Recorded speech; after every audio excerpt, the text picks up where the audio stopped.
Es domāju, ka šodien debats ir aizgājuši daudz plašāk šajā tēmā, nekā viņām bija jāaiziet.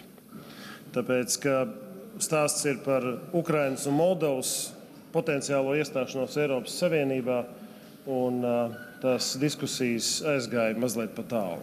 Tāpēc es mēģināšu apzināti tās sašaurināt tieši otrādāk pretējā virzienā.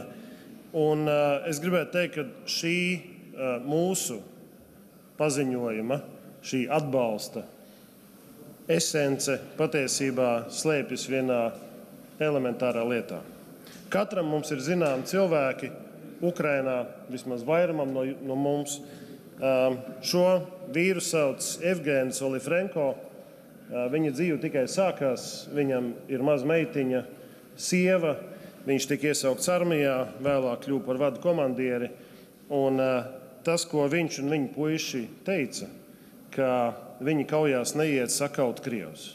Viņi kaujās iet par to, lai viņu bērniem būtu labāka nākotne, lai viņi dzīvotu tā kā Latvijā, lai viņi būtu blakus Latvijai, Eiropas Savienībā, izraut Ukrainu ārā no Padomju Savienības, jo tur mēģina šobrīd Putins viņu iebāzt atpakaļ. Jevgens vairs nav starp mums. Viņa meitiņa ir palikusi bez tēva, viņš saņēma ievainojumu kaklā un nosiņoja, bet viņa doma ir palikusi dzīva. Šis balsojums ir tieši par to, lai tie cilvēki, kuriem vēl ir ticība, kuri tic, ka viņi uzvarēs, lai viņi šo motivāciju saglabātu, viņiem jābūt skaidrai ceļakartei un pārliecībai par to, ka tur ārā ir kāds, kas viņus atbalsta, viņu centienos nostāties blakus mums. Paldies un atbalstu!